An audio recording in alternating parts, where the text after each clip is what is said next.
planning on stealing something? No, ma'am, we're not. Plan on murdering me in my sleep? What? No. Where do you get off? Just a couple of people who totally got off, bro.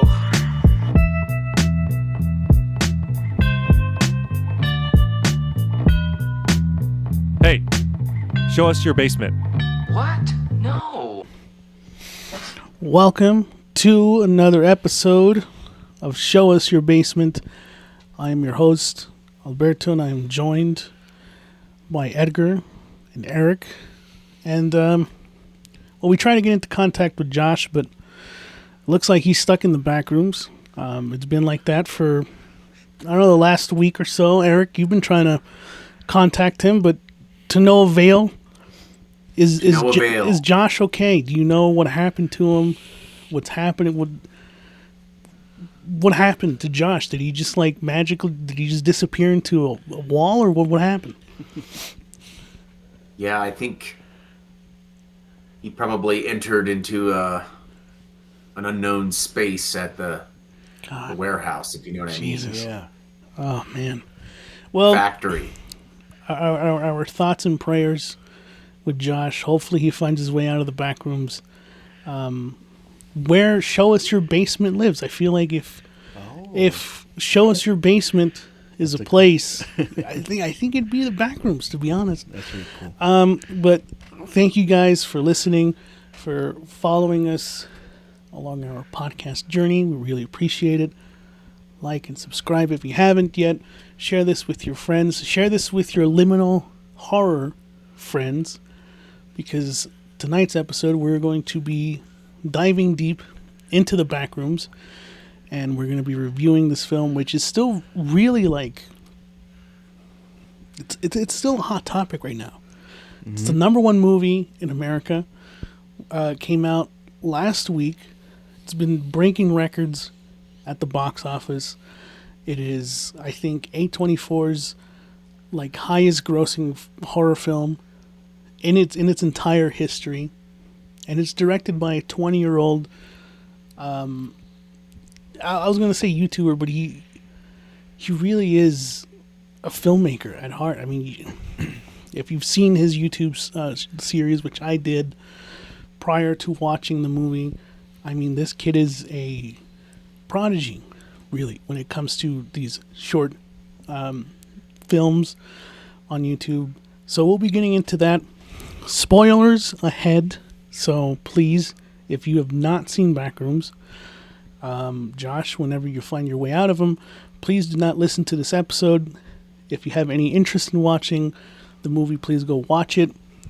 Put this episode on pause, then come back afterwards, because we'll be dissecting Backrooms. So, without further ado, before we get into talking about Backrooms, Edgar, what was your prior knowledge about the Backrooms movie, Kane Parsons, the director, all that stuff?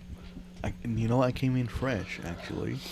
I didn't know nothing about that. I only knew it. I even told you, was it a creepypasta? Mm-hmm. And you said no, it was a post on Reddit. So okay, and does it follow the same formula as the movie? I said yeah. So okay. So I kind of liked how I went like that. I just knew not the meme, but the picture, right, of the Backrooms. Right. That's all I knew about, right? Mm-hmm. And like I said, I thought it was just a creepypasta. It's not. And I really enjoyed this movie. Okay. Right. Yeah. Well, before we get too deep, let's kind of lay it out on the table on what our history is with Backrooms. Eric, were you kind of on the same boat as Edgar? Did you also kind of come into this with the fresh, clean slate? Did you know anything about the short films, stuff like that? I was very familiar with the YouTube short films on all of them that he created. So I knew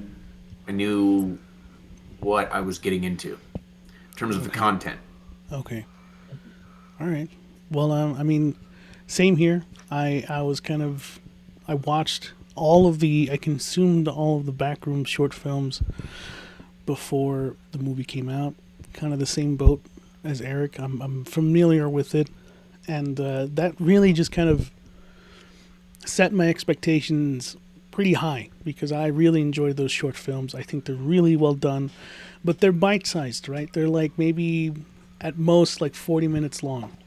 We're talking about a nearly 2-hour movie. How does that translate?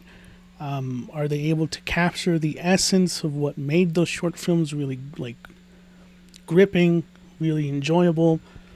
I'm gonna throw this back to you, Eric, because you recently just saw it.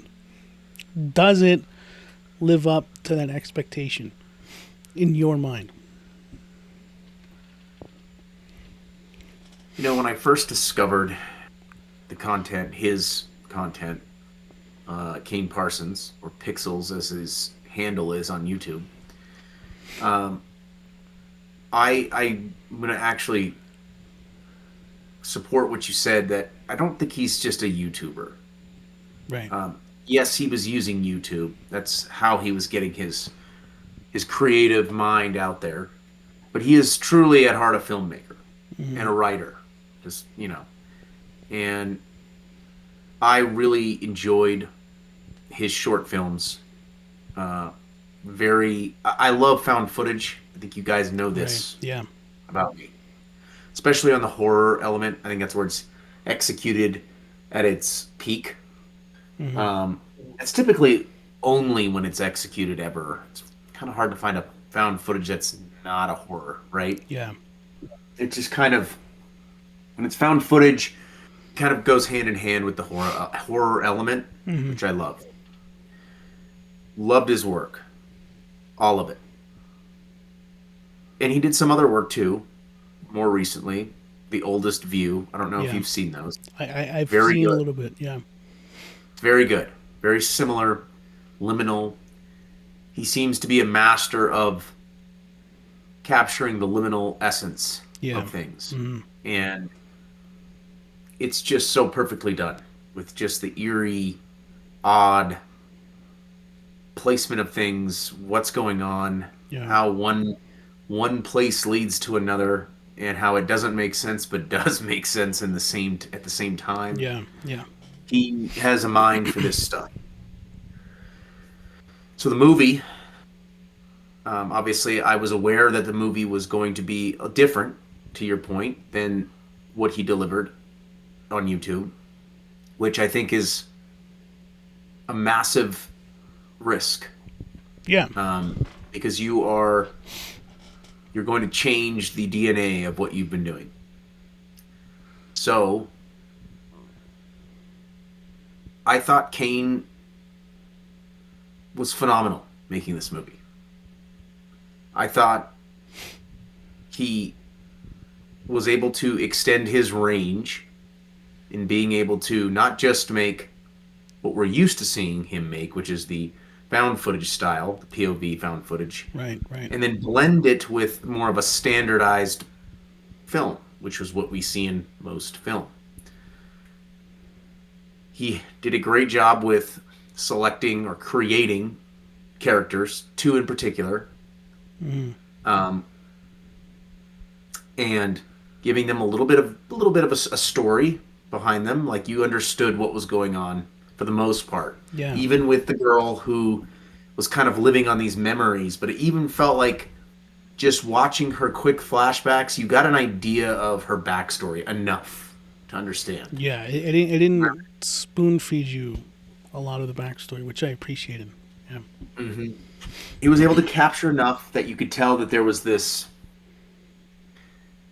kind of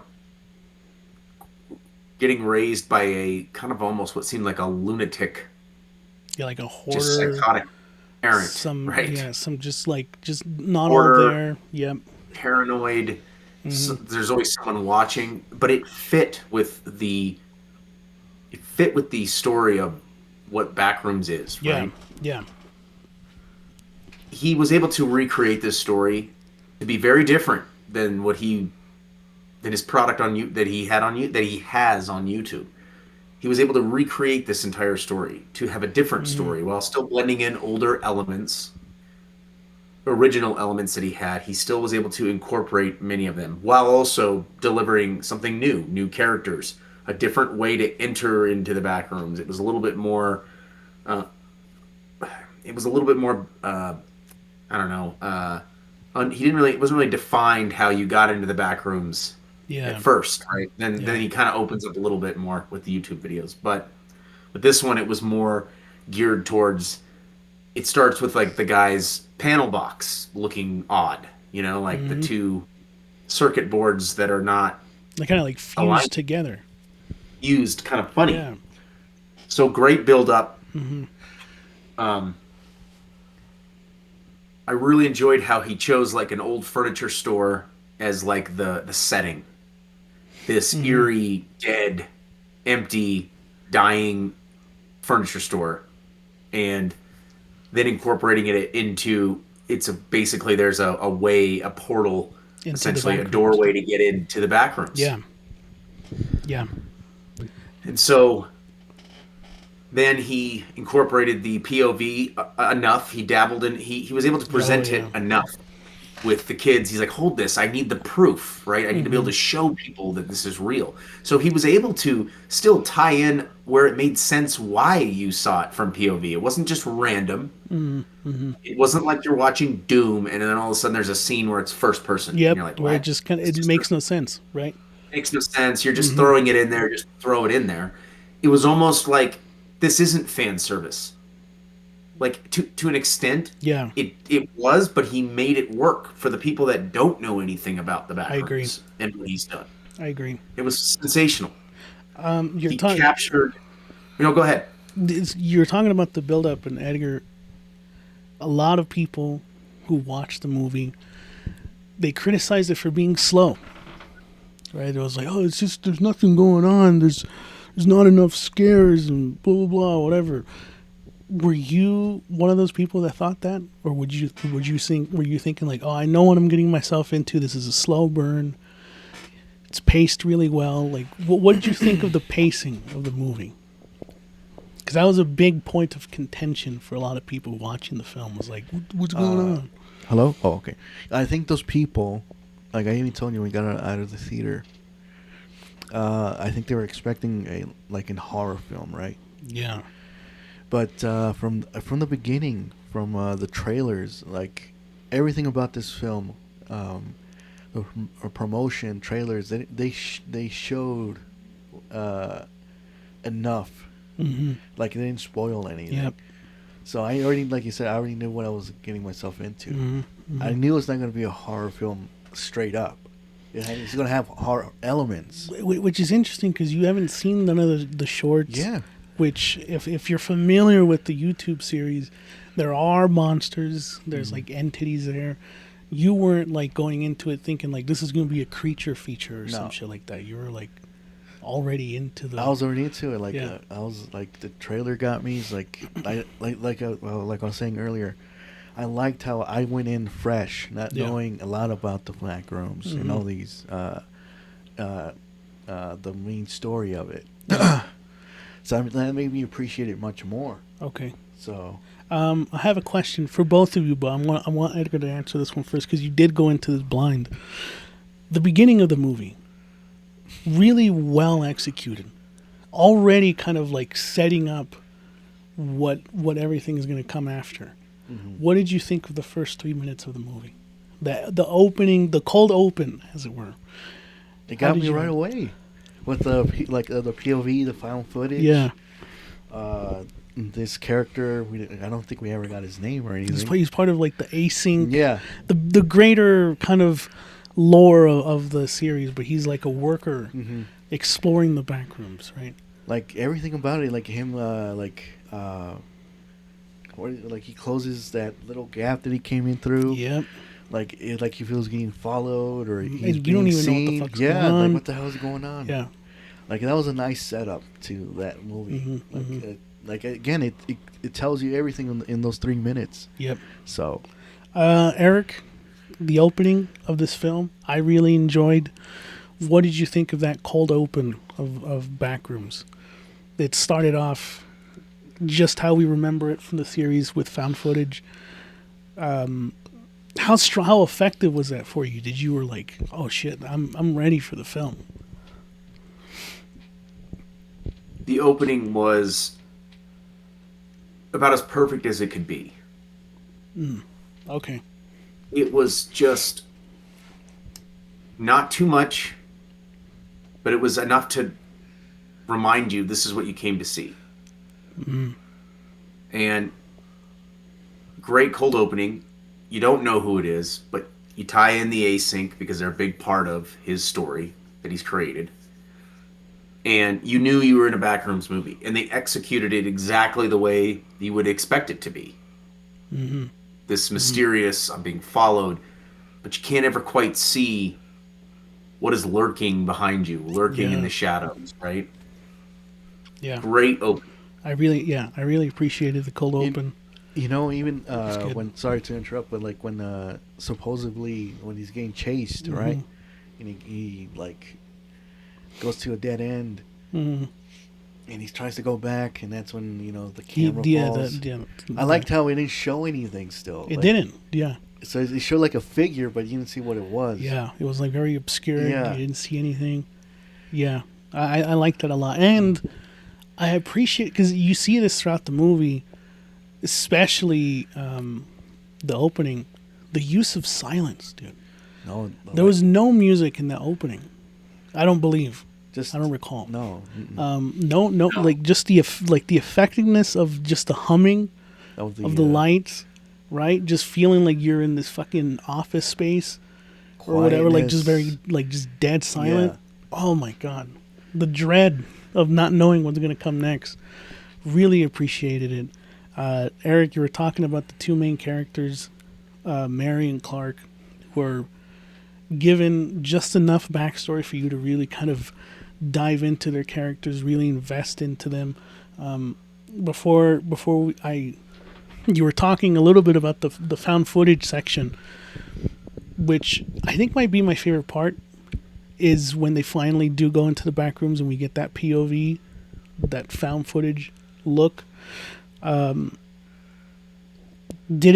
that the peak for you in that part of the movie, or were you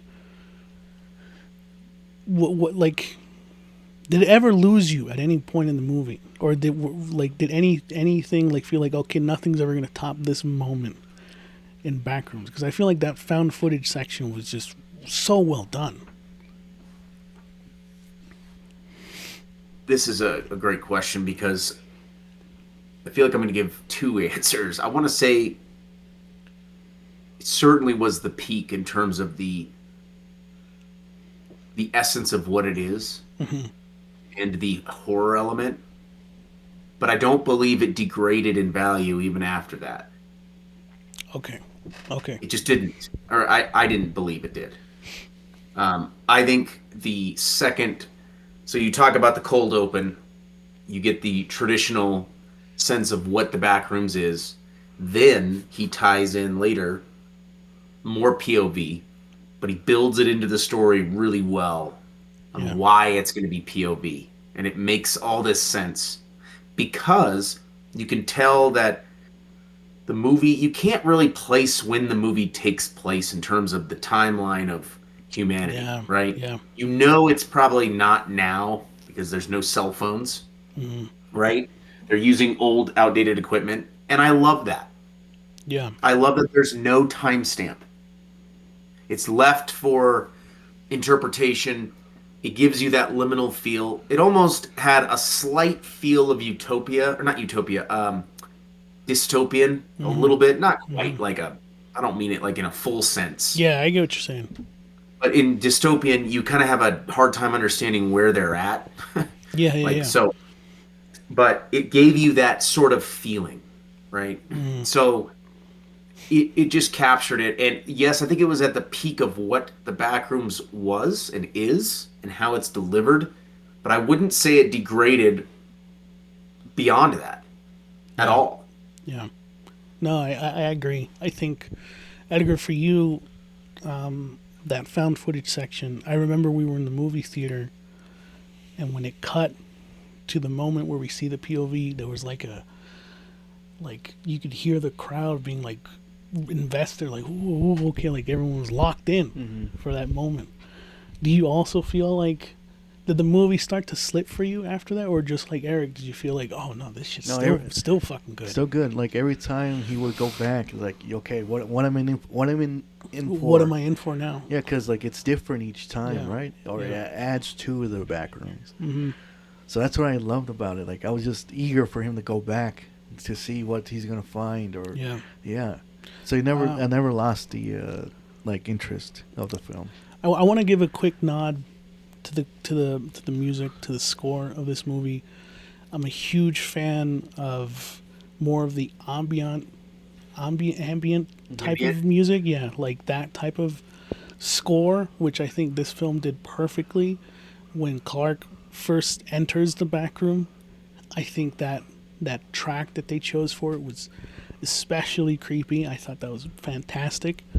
Now, not every movie is perfect, right? Not every horror movie is perfect either.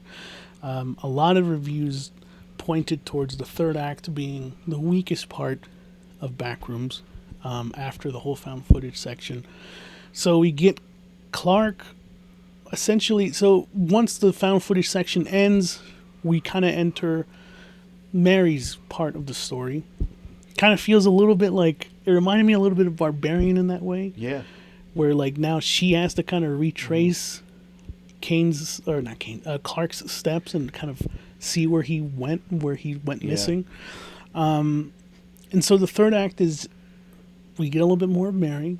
We get a little bit more of what kind of trauma she has. And she gets a voicemail from Clark, and Clark saying, see you later. Basically, see you later, man. Like, I found the light or whatever. And I'm never coming back. And then Mary goes to visit the furniture store. You can even hear, I think they still have like the music playing. Oh, yeah. You know? She goes, and there's this huge buildup before she finally decides she's going to enter the back rooms. In the basement section of the store, like, you can see all this stuff that Clark has had laid out. He's like, has like a fucking whiteboard of all like the layouts. Like, you can see Clark has been here a lot for a while now. She visits the back rooms, and this is where the movie really does take a turn. And I think for a lot of people, it loses them. But for some people, we'll get into if it does for Eric or for you, Edgar, it makes the movie even better. So Mary finds Clark, and shit kind of goes a little bit south from here. Things take a bit of a turn. Eric, what did you think of the third act? Because it's very unlike what we know from the Backrooms YouTube series. This feels completely different. What was your take on it? This is where I think Kane had his finest moment. Okay. Because, what I mean is, you have created something that you already have a lot of visual sense for if you've watched the YouTube. So the challenge is, how do I deliver something that is not exactly the same, where you could have just sat at home and kind of went brain dead on your phone or whatever you're watching the content on. This is where you have to have some story writing. You have to kind of go off the beaten path and go against the grain and try something new, because ultimately I think you could have failed had it just been the same thing. At least that's my perspective. Yeah. And I think building on her story at the end, with her in the third act and her going into the back rooms to find Clark, I think he delivered it beautifully. It was against the grain. It was different. I wasn't expecting it. But he did a phenomenal job at creating two characters that you can gravitate to for different reasons. Yeah. Okay, so I think he did a phenomenal job at doing this. She goes in. It's you get to feel a different element of the back rooms from her perspective. Oh, and it's yeah. it's quite a bit different than his perspective. I like that. Yep. Never Right? thought of it like that. And so, you know what I loved about this? When they were doing the therapy, they brought up a really great line or a great Like analogy. description, analogy of explaining. You're telling somebody what a dog is, Oh, and then yeah. asking them to draw it if they've never seen it, and explaining that that's what the Backrooms is. Oh, that's such a good, yeah. Oh, You I know? forgot about that line. So that is, to me, they planted that seed early, and then that's kind of what you get with her third act, is her perspective of what it looks like, Yeah, how different it can That's- present itself. that's a really good point. And I think she says it at the end too. That same line. She does, yeah, that's toward- right. She towards does that to one of guy. the employees Yeah. in Async, yep. Oh my god, that's It's what's his name? Phil. He's yeah. From The actor Mark Duplass from Creep. Yes, yes. God, that's a good.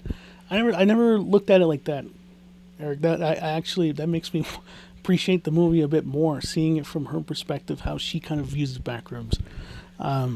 Edgar, how did you feel? Because we're in this tense moment with Mary and Clark. Clark subdues Mary. He has her tied up to the chair, right? We see these like other copies of like humans, but they're not humans, obviously. They're just these kind of hollowed out things that, well, not hollowed out because we see that Clark has been fucking eating them. But we finally see the entity that has been dormant this entire time, that's been stalking our main character. We haven't seen it at this point. What did you think of the reveal of Captain Clark? You know, that was my first thought, but I was like, nah, it can't be. Is when her name was Mary, right? Mm-hmm. And you see the paint, like the painting that I guess he did. Oh, the mural. Yeah, on the and wall. he shows the creature or whatever. Yeah. And to me, it's like that kind of looks like his pirate character because they had Yeah, the hats and. Yeah. But I was like, I don't think that's the creature, but it was. So that was kind of like it threw me off a little bit. I thought it was gonna be just It's like a regular creature, creepypasta looking monster or whatever. But when I saw his hands, like, whoa, that even it gave me like chills. Like, holy shit, okay. Yeah, the bulging eyes. Yeah, and the everything, like, yeah. pained expression. So you liked the entity. I did. Did you like the design of the entity, Eric?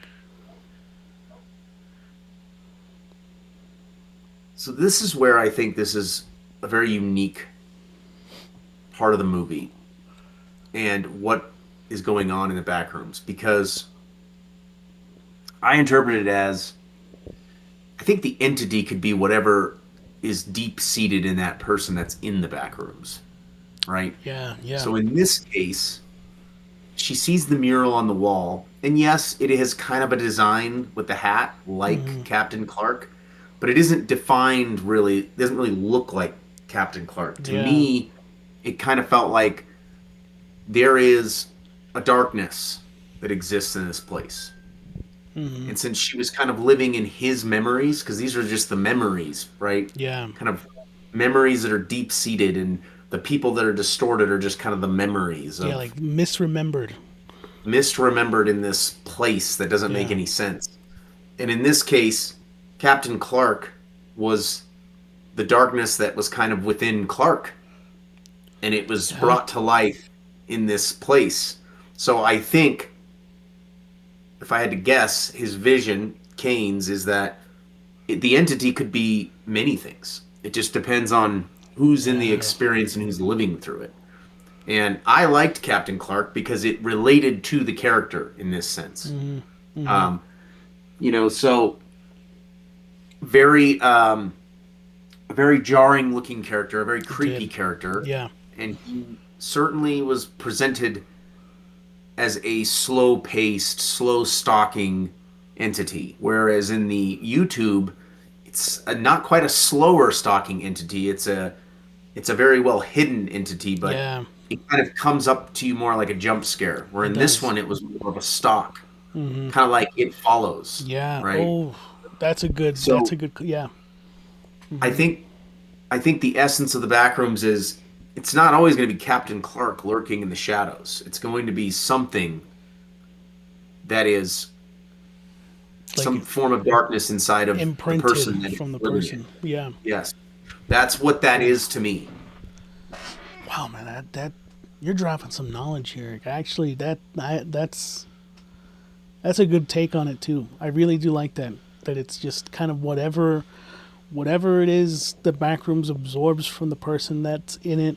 That's kind of what it reflects back at you.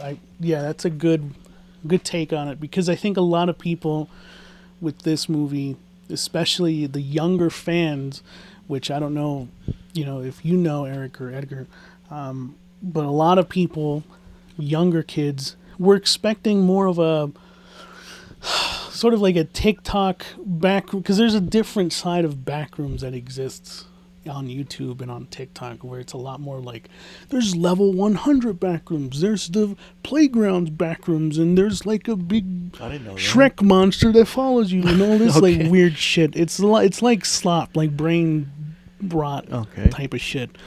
I think a lot of that part of the audience were expecting a more generic Fucking Shrek. looking, chick. like a fucking generic looking monster.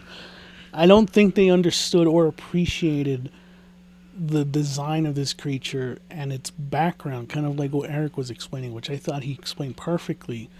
That it's whatever the person who is experiencing the Backrooms is what they're seeing in that moment in time, which I really thought it was really well done. And I also thought the twist of Clark at first being a protagonist to him becoming kind of like a tragic kind, not an antagonist, he's not a villain, but he's not a good guy either, right? Like he kind of led his employees to the Backrooms to basically die. Like he's not a great human being. He kind of yells a lot of people. He's very angry. He's gotten into this divorce with his wife. Like, he's got some issues going on with him. And in the end there, you can just see that the Backrooms really consumed his mind. I also really liked the fact that, like, there was this kind of sad moment where Clark was kind of telling Mary, like, for the first time in my life, like, life makes sense to me. Ironically enough, here in the Backrooms, where nothing makes sense. Like, he feels like this is where he belongs. I get to sell more furniture here. Sure, yeah. Well, I think it's rooted in his problems, his own traumas that he was not able to overcome, and all his Like, I feel like his anger and yeah. frustration and blame, and it's I have to do this and I have to pay for everything, and it's the selfishness. Yeah. And I think the energy in which he put out, it just came back to him, and so Yep. it was phenomenal. Now, I think if there was a part would pick at a little bit was I think maybe the weirdest part was that one scene where he's like, you can eat them. Like That kind of threw me Weird. off. a little weird, but we're talking about a small part in the movie that really was not like a overarching story bit. It was just a strange thing that kind of fit into the universe of this. Hard to kind of wrap your mind around, but in the end, it sort of made sense because nothing does make sense there. That's true. And so I think that's maybe the one part where I'm like, okay, that was a little strange. Yeah, but you didn't really need it, Didn't need it, but it didn't leave a taste in my mouth like, what is going on here? It was detract from the It didn't because the whole story is that way. Yep. I have to agree with Eric. It's in that same scene. Like he's talking to Mary. He's like, "It makes sense here, make blah blah blah." But when Mary like kind of snaps him out of it, like talks to him, it was quick. Like that's all it took. Okay. Yeah, Oh, okay. Yeah. Like, really, dude? You were here for, like, it seems like He's weeks, been there for weeks or something, right? right? So he must have been, like, deep in it in the back rooms. And the therapist just said snap, like, basically just snap out of it. And Yeah. he's like, okay. Yeah. Like, Well, what the what I think Mary was saying, like, all right, like, yeah, I can't cure you. Yeah. Like, sure, like, just stay here then. Like, just be here, whatever. Yeah. And Clark was like, "Oh, okay, all right," but and it's like, just let me go. I was like, "All right, cool."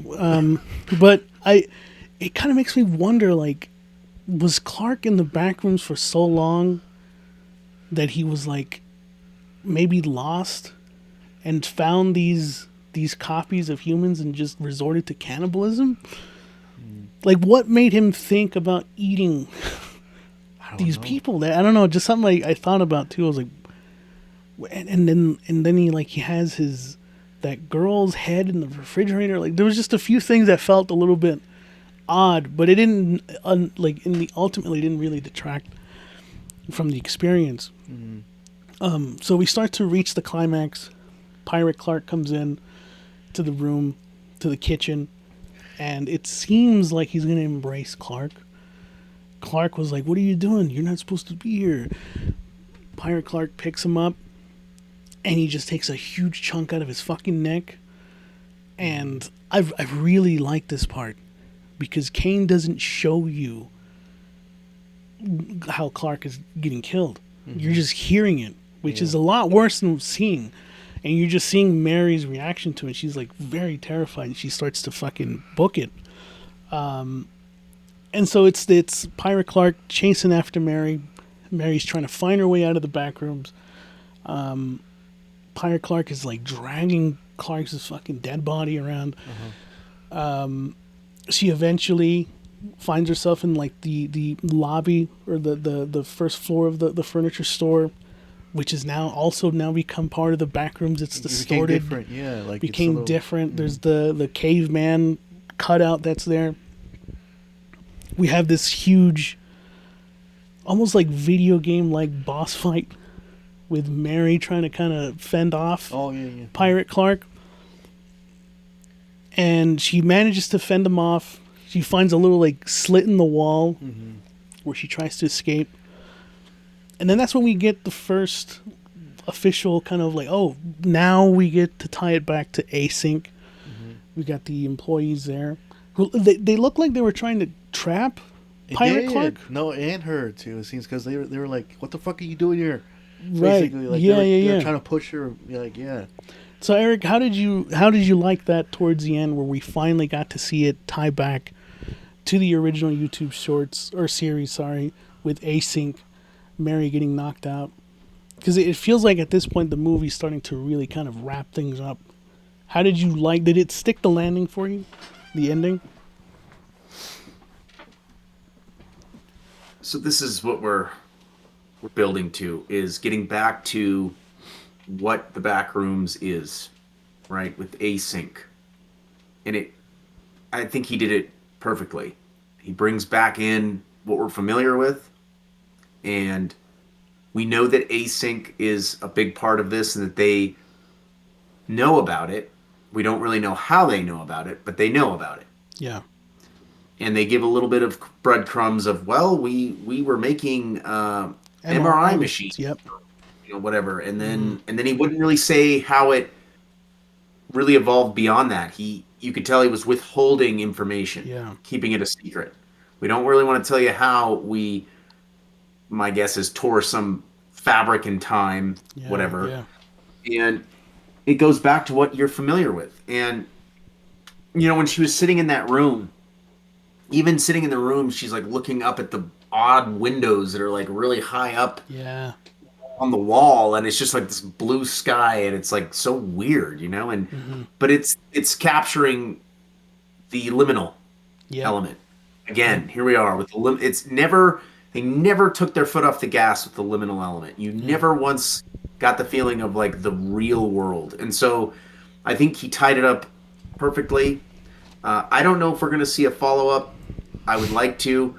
I think he should give it some time, but there's probably going to be a demand for it, so I'm sure he'll have to figure that out. But, it was just fine. There was, her running from Captain Clark was really good. Very, very creepy. Just the ultimate visualization of a slow-moving stalker stalking somebody. Yeah. Are they going to get away? It was just done really well, and I think he tied it up perfectly. You mentioned, that there's gonna be a sequel. I think it has been greenlit for a sequel. I know that Kane has expressed interest in wanting to adapt The Oldest View as his kind of next project for the silver screen. I'm all for it. Should. It's phenomenal for those who have maybe, if you're watching this episode and you're familiar a little bit with the Backrooms, but you don't know much about Kane Parsons' work. I really encourage you to watch The Oldest View. I think it's also up there with the Backrooms. It evolves the idea of the Backrooms, which I really like, and there's also an entity there, I guess you could say, that I think is even more malevolent than the entities here in the Backrooms. This movie was great. I really enjoyed it. I think, we didn't really talk too much about the negatives. There were some odd choices here and there, as Eric pointed out. Edgar, was there any kind of negatives for you with this film? Is there anything that you maybe thought back to and you're like, I don't know if I enjoyed that as much? I think I don't know if I told you too. Like the ending was like a little bit rushed. It just ended. Mm-hmm. Maybe that's his style of the series online, right? Who knows? Like I said, I came here new, blind to the film. To me, that threw me off because it was building up.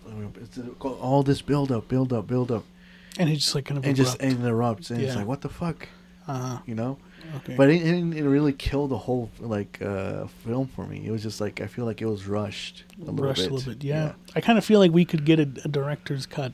That'd be cool. Of this movie, which I would not mind at all.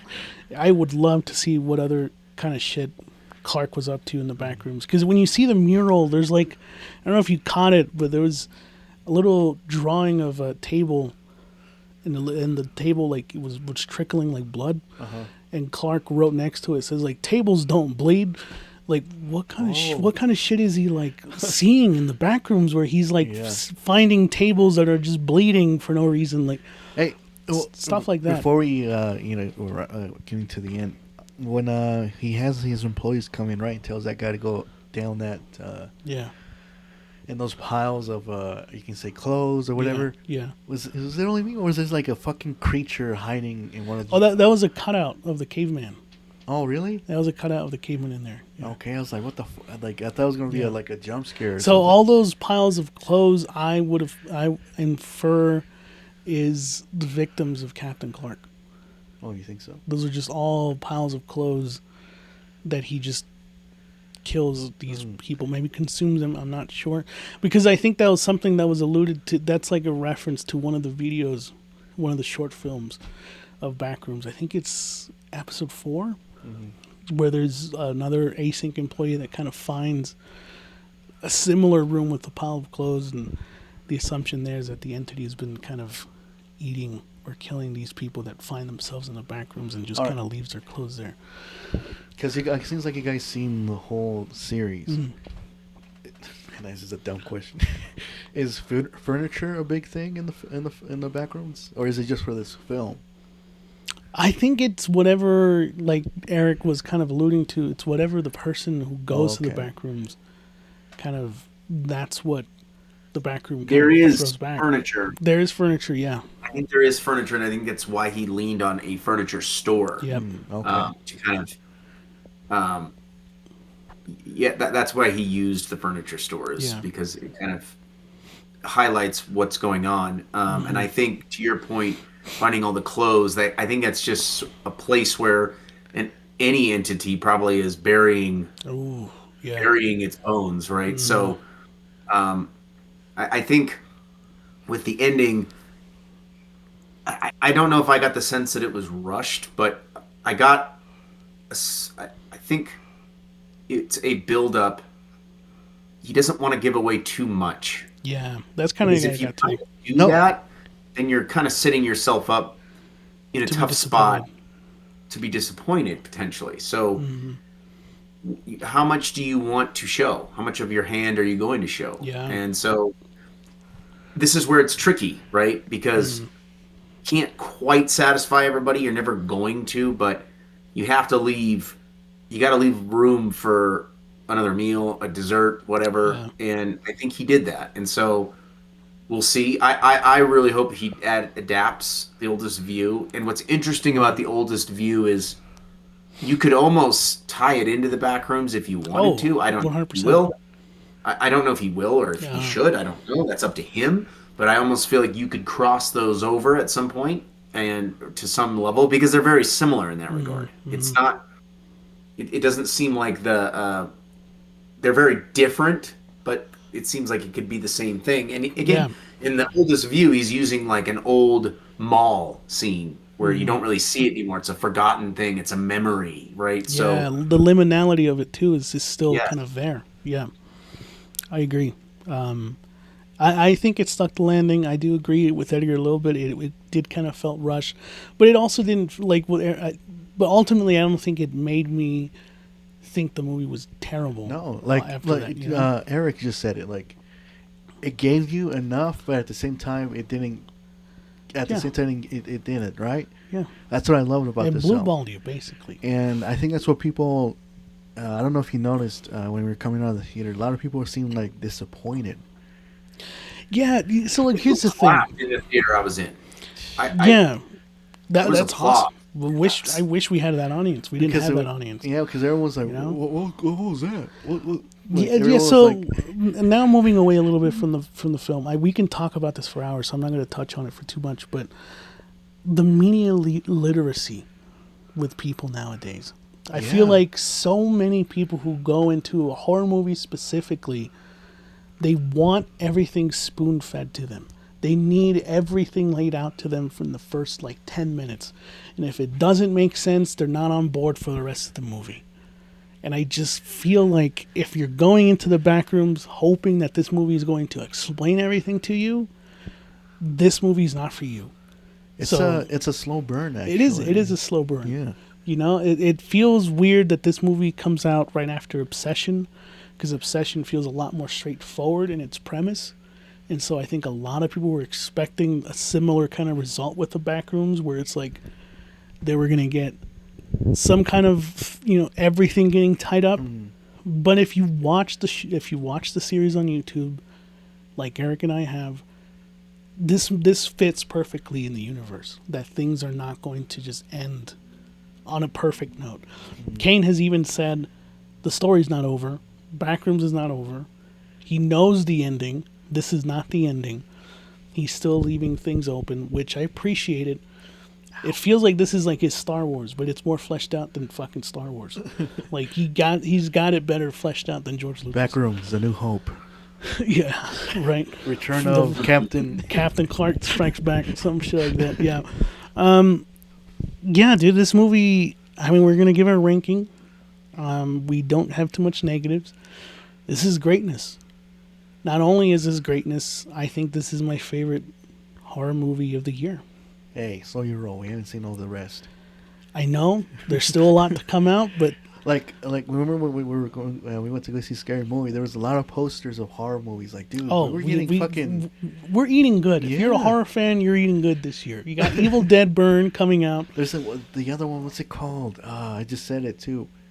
Leviticus is coming out. Leviticus is another one. Yep, We we're had getting Ice Obsession, Cream Man is Ice coming Cream out. Man, like, fuck. There's a lot coming Yeah. out. But right now, the standard is Backrooms. Eric, do you agree? I'm assuming... I think I know your ranking, but go ahead. This was greatness for me, easily. And for me, this is one of the best horror movies I've seen in a very long time. And I don't want to discredit or say that we don't have more on the way, because I'm sure we do. But when I think of this idea of Backrooms and what Kane's been able to do with it, I sort of go back to the Blair Witch Project, when it was something that you'd not seen before. Yeah. All right? Like a new DNA template which that's what the Blair Witch Project was. Yep. It was its own thing. It was fresh, new, never been done. It was the ultimate turning point for horror that has led now to the Backrooms and many others before it. But I think Backrooms, though, I still think Blair Witch Project has it's in its own class. Yeah. However, I think what Kane is doing with the horror element is a new take that we've not seen before. Mm-hmm. And so I think what he has done is very unique. I don't think it can be replicated except by him. I agree. And I think he has opened the door now to something, just a whole new, fresh set of horror that is just very, very different. And I think people are really gravitating towards the liminal perspective through his YouTube videos and the dozens and however many. There's a million of these videos now, but his are by far the most superior. Yeah. And so now that he has been able to take it on the theatrical level, a worldwide audience, this is great for the horror genre. I agree. And this is what we need, is something new that gives you just this weird feeling. I don't think it's meant to be straightforward, and I don't think there is an answer right now to the Backrooms. There isn't supposed to be one. And if Kane has one, it is in his hands to deliver it and no one else. And so we will take it as it comes, and I can't wait to see more. Yeah, I couldn't have said it better myself. Edgar, what are you ranking for the Backrooms? It's basement. Who's that? That's Josh. Look, we can't mock Josh. He's in the Backrooms. Okay, let's respect. Okay, respect. Yes, we don't know if he's alive. We don't know when he's going to come back. But go ahead. No, it's greatness too. Yeah. For a guy like who came in, that's what I love about it. I came in blind, not knowing so much about it, right? Yep. And I'm learning a lot more of the Easter eggs, and it wants me to watch the web series, you know, so I can learn more about the lore. The lore. There you go. Of Backrooms. So, Eric said it perfectly. This is exactly what horror needs.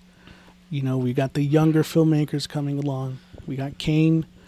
We have Curry Barker from Obsession. We have the Filippo brothers, who are also YouTubers who did talk to me. Oh, and Bring Her Back. And Bring Her Back. Markiplier with Iron Lung. Yeah. Damn. You know? A lot of YouTubers. So we're getting a lot of younger, newer, fresher eyes on the horror genre, which is exactly what we need. Hey, I think you named the guy from Obsession, right? Yeah, Curry Barker. Okay. This honestly, this might be a hot take, and I'll kind of leave it open ended. This calls into question, to me, if Zach Cregger does not deliver with Resident Evil. Hey, I think he might be forgotten after. Hey. Because look, he did a great job with weapons, but a lot of people agree. Josh has said it before. He didn't stick the landing with the ending. Barbarian, same kind of thing. I'm not saying Zach Cregger isn't hot anymore, but what I'm saying is now he's got a lot to kind of live up to. Or you forgot, dude. I'm just saying. No, this is to me. I haven't heard anything yet. Right, real quick. This is the first film that had a test screening that went well. Everyone said it was fucking good, right? Yeah, I haven't heard any reshoots or anything. So I'm just saying because we got Osgood Perkins also. He fucked up with Keepers. Oh, he was a producer from this one. He was a producer. He probably stay as a producer because I feel like Longlegs was really the only good one that he did. I think he's experimenting. He's hovering around. That's why he made all these. The reason why I compare it to Zach Cregger is because Kane Parsons, he knocked out of the park as perfect as he could, and he's the youngest filmmaker right now in A24's history, and he's definitely crossing the 100 million mark, and it's as good of a movie as you can make it. That sounds a lot similar to Zach Cregger when he did Barbarian. I'm sure Kane Parsons is getting a lot of offers from Hollywood to make movies, to adapt movies. I think the same thing is happening right now with Curry Barker from Obsession. He's got the rights to do Texas Chainsaw Massacre. So I'm just saying we got these new set of eyes Okay. on the horror genre, Yeah. and I just feel like Okay, think- like, oh, sorry, go ahead. Oh, well, Albert just laid out a lot of really great points about some of these directors. I think where Kane can separate himself even more is because his idea is very original. it is. And It is. it's not a. I know we're talking about remakes of Resident Evil and potentially Texas Chainsaw Massacre, but we've seen this before. Doesn't mean that they aren't going to be good. But Kane Parsons is delivering a product that is just so unknown, and it's not really pulling from anything we've seen before. Yeah. And that is why I say it's like on the Blair Witch level. It's It like is. this totally different thing that he's creating in his own mind. And we need the creative minds. Now, I'll say this before Edgar goes. There is another small content story creator. His name is Dylan Clark. I don't know if you've heard of him. It sounds He familiar. created a short called Portrait of God. Oh, yes. Okay, it Yeah. is phenomenal. It is. And It's really good. it's right up there with Kane in terms of the just like, what the fuck did I just watch? Yeah. And so I had heard that was also getting a motion picture. I don't know where that's at now, but there was a time I had heard that they were looking to elevate that one as Yeah. well. So this is what we need to see more of this fresh take from these younger minds that have a totally different vision on what horror is or should be, instead of kind of regurgitating the same thing and hoping that we're going to get a little better result. Yeah. Give us something new here. I agree. Edgar, go ahead.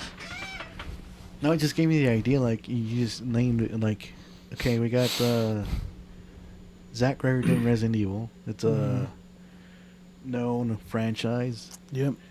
Just the guy who did Obsession is doing Texas Chainsaw. Yeah. What movie would you like Kane to do, to bring back? Like in the horror genre, or Yeah, God, dude, I don't know. And I don't know if he should. Honestly, I know Eric was talking about it. Look, if anyone is gonna do Blair Witch, him. maybe give it to Kane. If you're gonna do Blair Witch Okay. again, maybe give it to him. All If right. you're Kane, listen.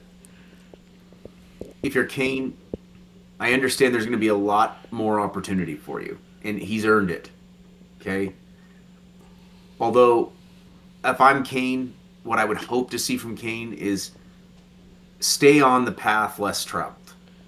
Yeah. Stay on the path less traveled and carve your name into the Rushmore, because he has what it takes to continue to create things. I think he's a very creative mind. You said it at the very beginning. He's not just a YouTube content creator. Yeah. He is a filmmaker. Yeah. He is a writer. He has brought a whole new element. Lean into that. Continue to lean into it. Now, I'm not saying that maybe he's passionate about something out there that he grew up watching or playing a game, and maybe he wants to take a swing at it. But I think he's in a perfect spot to now he can really exercise his creativity with a larger budget now. Yeah. And he can deliver his ultimate vision. And I just would love to continue to see things we've not seen before. No, I definitely agree. Continue with the originality, I think, is what Kane should do. And I think he is going to be continuing to do. If this is any indication, he's going to definitely continue expanding the Backrooms. And hopefully the oldest view, because I think that would be fantastic to see on the big screen. Yeah, this is greatness. If you've made it this far and you still haven't seen the movie, then I'm sorry that we've ruined the film for you. You should still watch it, but we really do highly recommend this film. This is great. This is my horror movie of the year. This might kind of probably be my movie of the year so far, but we still got ways to go. And just go ahead and just like and subscribe, share with your friends, and go watch the rest of Kane Parsons' stuff on his YouTube channel. I highly recommend it. Also, we have another podcast called Poor Man Sports with me, Eric, and Josh whenever he gets out of the Backrooms, and we'll see you there. And Josh, if you can hear this, follow the light, please. Follow the light. That's going to take you out of there. It's going to bring you home. Okay, we want you home. We need you back on the Show Us Your Basement podcast. Eric, go ahead and sign us off. This is Show Us Your Basement, and I know it's not poor man's sports, but Eagles are going to be back in the Super Bowl. We've severed our ties. A.J. Brown is now a Patriot. We're back in business. Go Birds. Go Birds. Super Bowl 61. I'm calling it right now. Oof. It's June. Dang, All right, here we go.